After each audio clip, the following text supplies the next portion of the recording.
விஜய் அவர்கள் ஒரு அறிக்கை கொடுத்திருக்காரு திமுகவுக்கு எதிராக.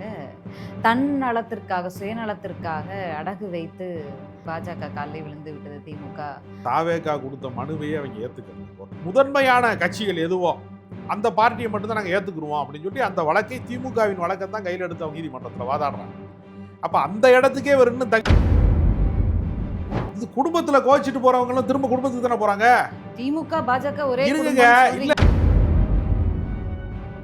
வயசுக்கு வந்த பிள்ளைக்கு குச்சி கட்டி வைப்பாங்களா, அது மாதிரி பனையூர் பங்களாக்குள்ள உட்கார்ந்துக்கிட்டு களத்துக்கு வராம எங்கேயுமே வராம எக்ஸ்தலத்துல ஒரு ஆளை வச்சு டைப் பண்ண வச்சுக்கிட்டு கொரோனா பேரிடர் காலங்களிலே தனிமையாக இருங்கள் என்று எல்லாரும் சொன்னாங்கல்ல. அரசியலில் ஏதாவது கொரோனா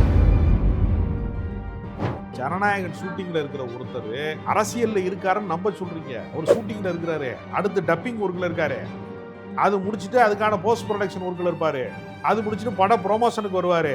அவர் இன்னும் ஜனநாயகன்ல இருக்கிறாருங்க. ஜனநாயக சக்தி அரசியல் விழிப்புணர்வு படம் நடிச்சிருக்காரு. விஜயகாந்த் ஏழை சாதின்னு படம் நடிச்சாரு. எத்தனையோ பொலிட்டிக்கல் பிலிம் வந்து அதுக்கு தானே போய் கையை கட்டி முத்துவேல் கருணாநிதி ஸ்டாலின் சொல்லும் போது இருக்கிற வீரம் ஜெயலலிதா முன்னாடி கையை கட்டி. அவருடைய செயல்பாடுகள்ல நிறைய குறைபாடுகள் இருக்கு. களத்துக்கு வரல, மக்களோட மக்களா இல்ல, அதெல்லாம் வந்து சொல்லலாம் தான். ஆனா தொடர்ந்து எல்லாத்தையுமே குறையா சொல்றத இல்ல, அது நிறைய ரொம்ப குறைவா ஜட்ஜ்மென்ட் நிறைய ஒண்ணுமே இல்லையே. அவருக்கு என்ன இருக்கு? நிறைய அவருக்கு அரசியலுக்கு முதல்ல என்ன சொன்னோம்? விசில் அடிக்கிறாங்க, மரத்து மேல ஏறி குரங்கு மாதிரி குதிக்கிறாங்க.